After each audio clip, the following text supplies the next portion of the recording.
Record-breaking deals kicked off on the first day of the Dubai Airshow, with UAE's national carriers Emirates, Airline and Etihad Airways splurging billions of dollars to expand their fleets. So it was no surprise that on the third day, the show registered more than $200 billion worth of deals, raising the event's profile as a world central business player.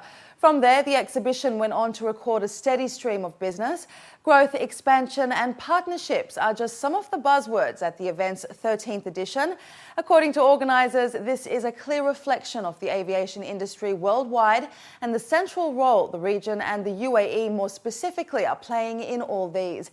In this case, the sky proved to be the limit, as Khadija Salih found out. Day one of the Dubai Airshow started with clear blue skies, but was quickly replaced by grey clouds and a sandstorm that put a stop to the spectacular aerobatic exhibition. While the weather disappointed, business on the ground soared to new heights. Boeing emerged as the day's biggest winner, particularly for its new 777 mini jumbos. The Gulf's Big Three led the major deal announcements. Emirates placed 150 orders worth $76 billion. Etihad placed 25 orders worth $18.2 billion. And Qatar committed 50 orders with a letter of intent, an impressive start at the Airshow's new home.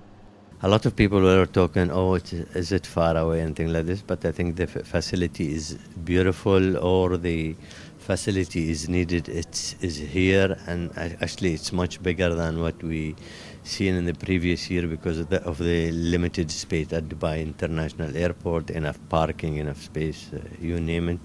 Number of company participating within the hall is or within the show is over 1,050 companies. There is more than 160 aircraft on display here. So all of that took it to a much bigger show compared to the last one. Europe's largest airline, Lufthansa, announced its expansion plans, particularly in the region. Globally, the group is expanding its fleet with additional 295 airplanes on order and improving ground and onboard services. We spend €1 million every day for 1,000 days in a row on our onboard product. We implement new first class, which just won a 5-star Skytrax rating. We implement new business class, and there will be a business class that is consistent across the fleet. So on every Lufthansa aircraft, you will find the same kind of seat. So we keep our promise in business class as well, and we are also upgrading the economy class cabin. While Swiss-based Vertis Aviation will establish a Dubai branch of its aviation charter business in January 2014 at Dubai World Central, the world's first purpose-built aerotropolis to capitalize on the progress of business aviation at the airport. The Middle East has seen a big growth over the last year, so we have decided to open an office in Dubai World Central and to cater for future growth of the Middle Eastern business. It's truly a reflection of how the aerospace industry is growing in the region. We have several country pavilions. We also are seeing Turkey for the first time here, and we're also seeing Romania. And so, as you can see, there's just a beautiful mix of countries that see the Middle East, seeing Dubai as the link between East and West. In addition to Vertis, DWC announced a series of partnerships with leading global maintenance, repair and operation MRO companies that will open new facilities at the aviation district of DWC. The good thing in Dubai that they really know what they need 20 years prior, which is really good, and that's why they're always, ahead of the game. My attendance here is not to reinvent the wheel when we do something, is to actually start where probably Dubai or other neighbors have stopped, and begin from there. It saves you time, it saves you efforts. With the region clearly a buyer's market, this year's event had a strong presence of military aircraft and fighter manufacturers. At present, there are 520 strike aircraft in active duty service with the air forces of GCC countries, including Bahrain, Kuwait, Oman, Saudi Arabia, and the UAE.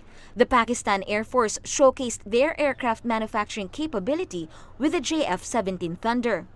It is a very cost-effective system, and which can carry all kind of weapons, A to ground, A to air, A to sea, and it is a multi-role aircraft at the best affordable price. The growth in the commercial and military sector of the region's aviation industry is also driving the demand for related sectors, including educational and training institutions such as Horizon International Flight Academy in Alain. The human resources is the vital thing, the core thing of the whole aviation industry. We are dealing with that core thing. We are dealing with the pilots, with the main source who can operate the new technologies and industries here.